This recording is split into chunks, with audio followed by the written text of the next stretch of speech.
Welcome to మన ప్రజా వెలుగు. నేను మీ వెంకట్. నిన్న రాత్రి హైదరాబాద్లో ఒక సంఘటన, దురదృష్టమైన సంఘటన జరిగింది. ఒక అగంతకుడు అంటారు, పిచ్చివాడు అంటాడు. ఇక్కడ కట్టమైసమ్మ, మల్కాజ్గిరిలోని కట్టమైసమ్మ గుడి దగ్గర ఎదురుగా ఉన్న బొడ్రాయి పైన మలమూత్ర విసర్జన చేయడం జరిగింది. ఎందుకు ఈ పిచ్చి వాళ్ళకి హిందూ దేవాలయాలు కనపడుతుంది? ఇదే ఇష్యూ గురించి మనతో పాటు మాట్లాడడానికి బీజేఎం నాయకులు అరవింద్ గారు మనతో పాటు ఉన్నారు. మాట్లాడించే ప్రయత్నిద్దాం. అన్న నమస్తే. అన్న, ఎలా చూడొచ్చు అన్న, నిన్న ఏదైతే ఘటన జరిగిందో కట్టమైసమ్మ గుడి దగ్గర బొడ్రాయి మీద మలమూత్ర విసర్జన చేయడం జరిగింది, ఎలా చూడొచ్చు అసలు? ఏ బొడ్రాయినైతే మన అస్తిత్వం, మన మన ఇంటికి కానీ, మన ఊరి గ్రామానికి కానీ, మన రాష్ట్రానికి కానీ అస్తిత్వంగా భావించి మనకి ఏమొచ్చినా అమ్మకి చెప్పుకుంటాం. ఆ బొడ్రాయినే ఈరోజు ఒక ముస్లిం మతానికి చెందిన ఒక వ్యక్తి దొంగన కొడుకు వచ్చి దాన్ని అపవిత్రం చేసి, చాలా బాధాకరం.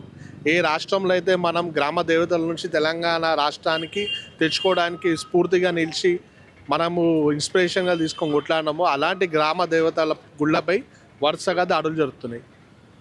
ముత్యాలమ్మ గుడిపై దాడి జరిగింది, అప్పుడు పిచ్చోళ్ళు అన్నారు.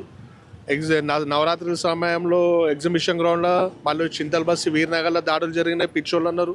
ఓల్డ్ సిటీలో గుళ్ళపై ధ్వంసం చేసారు, పిచ్చోళ్ళు అన్నారు. కీసరగుట్టలో ధ్వంసం చేసారు, పిచ్చోళ్ళు అన్నారు. నేను అడుగుతున్న ప్రభుత్వానికి, ఈ పిచ్చోళ్ళు అనేటోళ్ళు కేవలం హిందూ దేవుళ్ళే కనిపిస్తా, మస్జిద్లు దర్గాలు కనిపియా, మళ్ళీ ఆడికి ఎందుకు పోరు? ఇప్పుడు ఆడు ముస్తుల విసరి ఇంత పెద్ద చౌరస్తా, ఇంత పెద్ద రోడ్లు ఉన్నాయి, ఈడ వదిలేసి ఆడికి ఎందుకు పోయాడు? మళ్ళీ టోపీ పెట్టుకుండు, టోపీ తీయకుండా కేవలం ఒక మతోన్మాదం మెంటాలిటీ.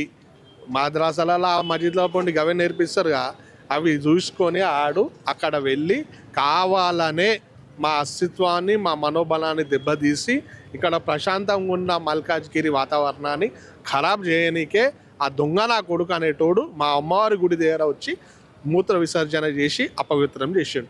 నేను అడుగుతున్న ప్రభుత్వానికి, ఇకనైనా సోయి చింత తెచ్చుకోర్రా నాయనా. ఆ గుళ్ళ పడ్డ పైసలకేమో వస్తారు, తీసుకుంటారు ఎండోమెంట్ డిపార్ట్మెంట్లు. మళ్ళీ ఇక్కడ రక్షణ లేదు, ఏం లేదు. ఇంకెన్ని రోజులు ఇట్లా వాళ్ళు దాడులు చేస్తే మా హిందూ సోదరులు వచ్చి రోడ్ల మీద కూర్చోవాలా, ధర్నాలు చేయాలా? మేము ఏమంటున్నాం? మేము మస్జిద్ల పొంటి దర్గాల పొంటి దాడులు చేయమంటున్నామా? మా దైవాలయం కాపాడురా నాయనా అంటే లేదు. అక్కడ ఎవరైతే కానిస్టేబుల్ ఉన్నారో అతనే అందరికంటే ముందు అతను ఒక పిచ్చివాడు అని చెప్పి ఒక ముద్ర వేస్తున్నట్టు. ఎందుకంటే ఆ పిచ్చివాడికి హిందూ దేవాలయాలు కనపడితే ఏరేం కనపడి సనాతన ధర్మం గురించి మాట్లాడే, హిందూ ధర్మం గురించి మాట్లాడే పెద్ద పెద్ద వాళ్ళు ఉన్నారు. మరి ఎందుకు రావట్లేదు మాట్లాడడానికి ఈ ఇష్యూపై? వస్తున్నారు కదండి, చాలా మంది వచ్చే వాళ్ళు వచ్చారు. మీరు అన్నారు పోలీసు వాళ్ళు పిచ్చోళ్ళు అని అంటారు. మా ఈ మధ్య తెలంగాణ రాష్ట్రం ఏర్పడ్డాక పోలీస్ డిపార్ట్మెంట్ వాళ్ళకి పోలీస్ ట్రైనింగ్తో పాటు మెంటల్ ట్రైనింగ్ బి ఇస్తారు. ఏంటన్నా, ఇప్పుడు ముస్లిం మతానికి చెందినోడు వచ్చి హిందూ దేవాలయాలను దాడి జరిగితే ఆయన ఎంక్వైరీ లేరు, ఏం లేరు, అర్ధ గంటలో కథం, అరే ఆడు పిచ్చోడు రాబోయ్, ఆడు పిచ్చోడు అని చెప్పి ఆయన పైన ముద్రేసి అన్ని సేవ్ చేసి మమ్మల్ని సలహా చేయాలని చూస్తారు. అన్ని ఇన్సిడెంట్స్ మీరు చూసుకోండి. అన్ని ఇన్సిడెంట్లో ఎవరైతే తుర్క కొడుకులు దాడులు చేసిరో వాళ్ళందరినీ పిచ్చోళ్ళు అంటారు. నేను అడుగుతున్న, స్థానికంగా ఉన్నా కూడా, స్థానికంగా ఎవరైతే ముస్లిమ్స్ మా అమ్మవారి గుడి దగ్గర దందాలు చేస్తారో వాళ్ళు మీరు రావాలా భయ్. మా అమ్మవారి గుడి పేరు మీద అయితే మీరు దందాలు చేస్తారు, అన్నం తింటారు. మళ్ళీ అదే అమ్మవారి గుడిపై దాడి చేస్తే మీరు ఎందుకు స్పందించరు? ఇప్పుడు ఇదే ఓడానా మస్జిద్ పైన, దర్గా పైన వాంటెడ్లీ చేస్తే మేము ఖండిస్తాం. వ్యక్తి చేసిన తప్పుకి నువ్వు మా ప్రార్థన మందిరాల దగ్గర ఓదురా భయ అని అంటాం. మళ్ళీ ఈడు ఎందుకు వస్తలేరు? ఇప్పుడు ఎవడైతే ఆడు మూత్రవిసర్జన చేసిండో ఆ టెంపుల్ పక్కనే ఉండి ఆకుకూరలు అమ్ముకుంటారని చెప్పి అంటారు, వాస్తవమైనది? ఆ కొత్తిమీర కరాపాకు అమ్ముకునేటోడు అంట, దరిద్రం వచ్చింది. 8 నెలల కిందట వచ్చిందంట. ఆ కొత్తిమీర కరాపాకు అమ్మేటోని చుట్టపోడు అంట. ఇడు నేనేం అడుగుతున్నా పోలీస్ శాఖకి, ఈయనైతే ఎట్లా మా వాళ్ళు పట్టించురో ఆ కొత్తిమీర కరాపాకు అమ్మేటోని బి ఎత్తుకోర్రి, అని బి 4 తలిగిస్తే అప్పుడు ఇలా బండారం అనేది వీళ్ళు వాంటెడ్లీ వేసిరు కాబట్టి అవన్నీ బయటపడతాయి. ఆయన చెట్టు చూడుర్రి, ఆయన అంగి చూడుర్రి మంచిగా ఉంది, ప్యాంటు చూడుర్రి మంచిగా ఉంది, ఆయన ఇన్నర్ వేర్ బి చూడుర్రి మంచిగా ఉంది. పిచ్చోడు ఏమన్నా మంచి బట్టలు వేసుకుంటాడా? టోపీ బి చూడుర్రి, తెల్ల టోపీ, ఇంత బి మైల లేదు బై. ఇక ఏడుకెంచి పిచ్చోడు అయితే మంచిగా వ్యక్తి ప్లాన్తో వచ్చిండు, ప్లాన్తో మా గుడిని అపవిత్రం చేసి. నెక్స్ట్ ఇలాంటి ఘటనలు జరగకుండా ఉండాలంటే ఏం చేయాలి అసలు ప్రభుత్వాలు? ప్రభుత్వంపై మాకు ఆశ లేదు. ఎందుకంటే మేము వీళ్ళు ఎంతసేపు ఆ గుళ్ళ పడ్డ పైసల మీద ఆశ ఉంటారు తప్ప ఆ గుడికి ఏమైనా దాడులు జరిగితే వాటిపై స్పందించి వారిపై యాక్షన్ తీసుకోవాలని లేదు. మా పొన్నం కాక ఉన్నాడు మినిస్టర్, ఇన్ఛార్జ్ మినిస్టరు, ఆయనే రాడు. మళ్ళీ ఎండోమెంట్ శాఖ మంత్రి వారు వీళ్ళు ఉన్నారు, ఆమె రాదు. ఆమెకు తెలిసి రాత్రి అయిన ఇన్సిడెంట్ హైదరాబాద్ నడిబొడ్డులా Malkajgiri area, hot cake area, రాత్రి జరిగింది ఏరియా. ఇంతవరకు స్థానిక ఎమ్మెల్యే రాలేదు, మరియు మాజీ ఎమ్మెల్యే మైనంపాలెం హనుమంత్ అన్న బర్త్డే బ్యానర్లు ఉన్నాయి, బర్త్డేలు చేసుకుంటారు. అన్నవి రాలేడు. ఈ ఇంకెప్పుడు వస్తారు, ఎప్పుడు చూసుకుంటారు. మళ్ళీ ఇదే అమ్మకి వచ్చి మొక్కుతారు, అమ్మ నాకు రాజకీయ భవిష్యత్తు ప్రసాదించు, మాకు చేయరు. మళ్ళీ అదే అమ్మవారి గుడికి దాడులు జరిగితే మాత్రం రారు.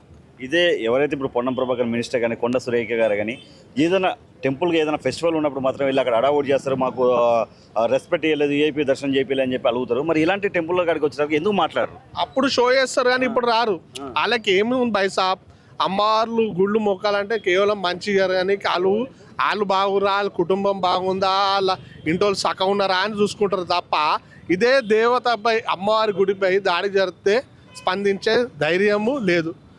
ఇదే మస్జిద్ పైన దర్గా పైన దాడి జరిగితే చెప్తున్నా కదా, రేవంత్ రెడ్డి గారు వస్తుండే, కేటీఆర్ గారు వస్తుండే, మొత్తం కాంగ్రెస్ టీఆర్ఎస్ నాయకులు అందరు వచ్చి ఆడ నానా హంగామా చేసి ఒకలేడుపులు ఏడుస్తుండే, బందోబస్తు మొత్తం అన్నీ ఉంటుండే.